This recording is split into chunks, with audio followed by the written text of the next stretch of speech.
السلام علیکم، کیسے ہیں ویورز؟ امید کرتی ہوں سب خیریت سے ہوں گے۔ میری آج کی ویڈیو پاکستان افیئر سے متعلق ہے۔ اگر آپ کو میری ویڈیو پسند آئے تو اس کو لائک ضرور کریں اور میرے چینل کو سبسکرائب ضرور کریں۔ تو چلیے آج کی ویڈیو سٹارٹ کرتے ہیں۔ ہمارا آج کا سوال نمبر 1 ہے، پاکستان کے وجود میں آنے کے بعد کس ملک نے سب سے پہلے اس کو تسلیم کیا تھا؟ اس کا جواب ہے ایران۔ سوال نمبر 2 ہے، ڈیزل انجن کس نے ایجاد کیا تھا؟ سوال نمبر 2، ڈیزل انجن کس نے ایجاد کیا تھا؟ اس کا جواب ہے جرمن سائنسدان روڈولف ڈیزل نے 1892 میں اس کو ایجاد کیا تھا۔ سوال نمبر 3 ہے، پاکستان نے بنگلہ دیش کو کب تسلیم کیا؟ اس کا جواب ہے فروری 1974 میں۔ سوال نمبر 4، بھارت نے مشرقی پاکستان پر کب حملہ کیا؟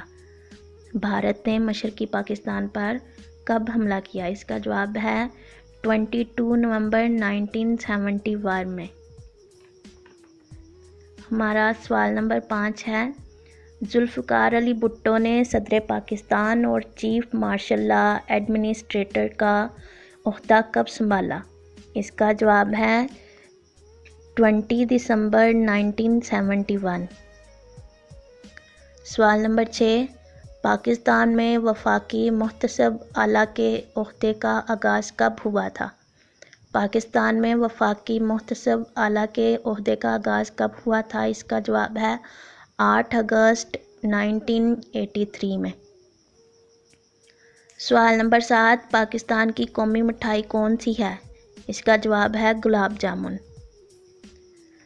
سوال نمبر 8، سوات، دیر اور چترال کی ریاستوں کی الگ حیثیت ختم کر کے ان تینوں کو ملا کر مالاکنڈ ڈویژن کب بنایا گیا؟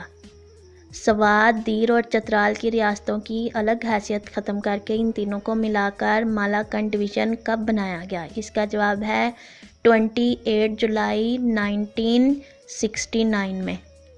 ہمارا آج کا سوال نمبر 9، قومی اسمبلی نے قادیانیوں اور احمدیوں کو غیر مسلم اقلیت کب قرار دیا؟ اس کا جواب ہے 7 ستمبر 1974 میں۔ آج کا سوال نمبر 10 اور ہمارا آخری سوال، قومی اسمبلی نے 1973 کا آئین کب منظور کیا؟ اس کا جواب ہے 10 اپریل 1973۔